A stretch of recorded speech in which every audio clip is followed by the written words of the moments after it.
hey, I'm John Emrich, and this is the new ZMP X, and I'm thrilled that I get the privilege of doing this little introduction video for you. This is actually serial number 001, so thanks again, David. It's been quite a year, the EXP, and now this, which took me completely by surprise. A couple months ago, I saw the very first one, which was the ZMP, 2.5 octaves. I was in Atlanta working on something else, and David showed up with the instrument, and it just blew me away. This takes it even one step farther. So let me give you my first impressions on this. I'm just getting back from the NAMM show 2014, so David was, I guess, kind enough or mean enough, however you want to look at it, to get me this instrument 2 days before I took off for Anaheim for the NAMM show. So all the work I had to do to produce the parts of the show that I was working on for Yamaha, this shows up 2 days before I leave, and I'm already on a tight deadline, but I just couldn't let it sit. So I'm working on no sleep, and that's cool. Everything's great. I'm thrilled. This instrument, $2,600, 3.5 octaves, 15 Zendrum keys, Zen Edit, MIDI cabling, and a case, an SKB flight case with pull-behind wheels. It's a no-brainer. This is a great deal. The instrument itself is just a little under 40 pounds, and then in the case, it's a little bit shy of 100 pounds, but there's no way someone's going to mistreat this thing because it is large, but it's very easy to handle.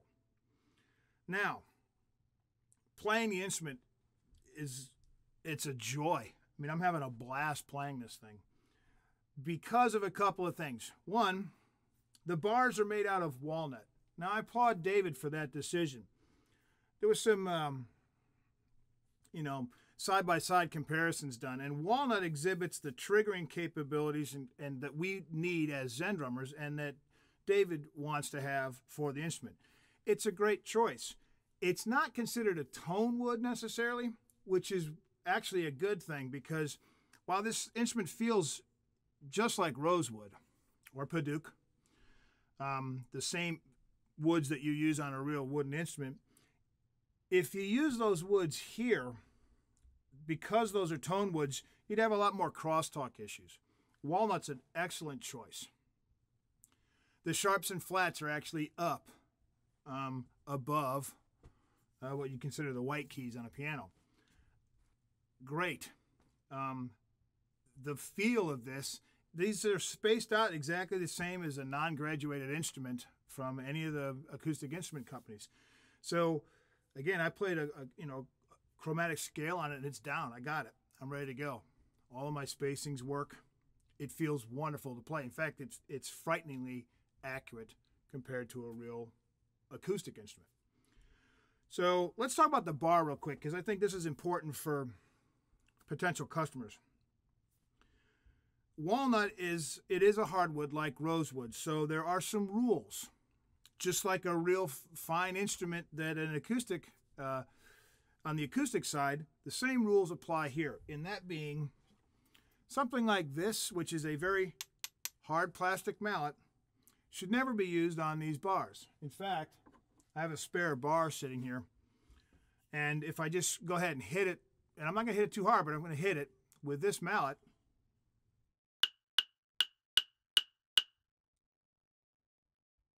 yep, I'm feeling dents and divots getting put into this bar. Exact same thing would happen on a rosewood marimba xylophone. These synthetic mallets, these plastic and hard mallets like this, are designed for synthetic like Keylon xylophones, bells, crotales. Should never be used on these instruments. Now, that being said, using different mallets, like I've been using these Mike Balter 1Bs. It's a very soft rubber instrument mallet.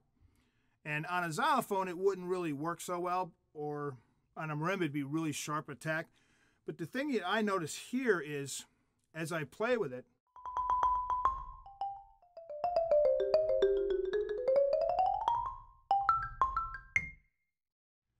the velocity response that I get from this would be different from, say, a slightly harder one.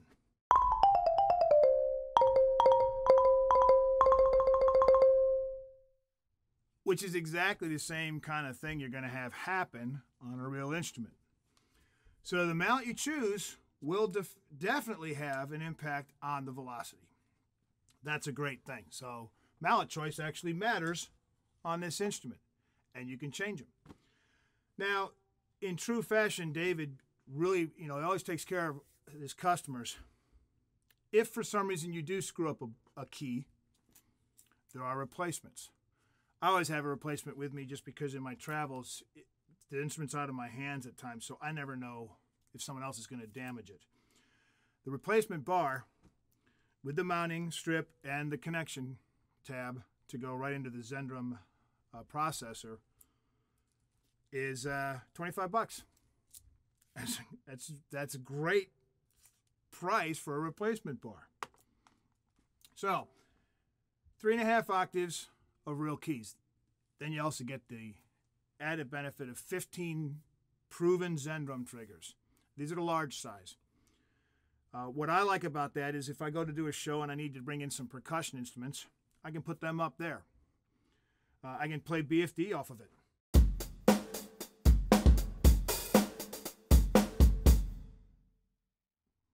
Sound effects.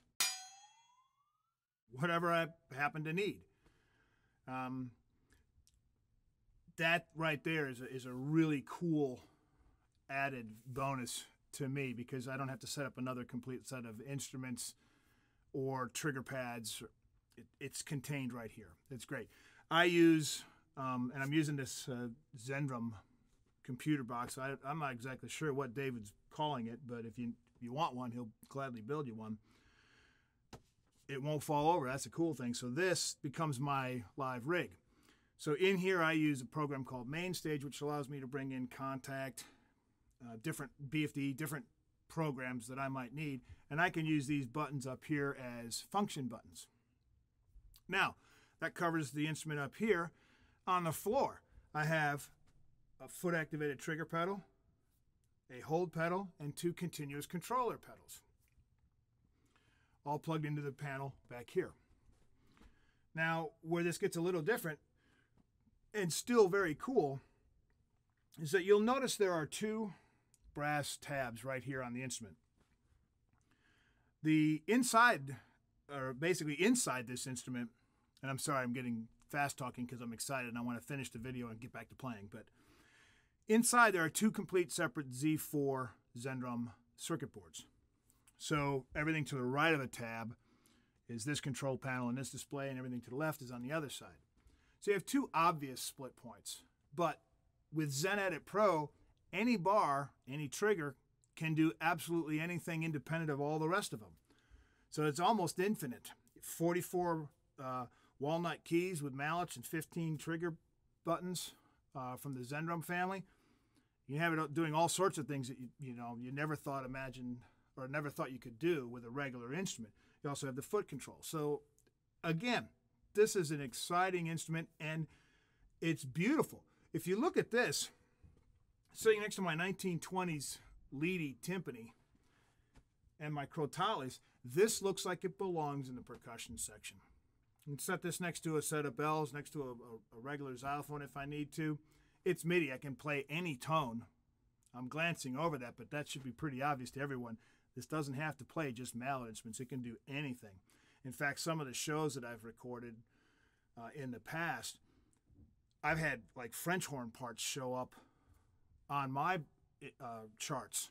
So I'll quickly throw a French horn patch in and play the French horn parts. You never know what you're going to get.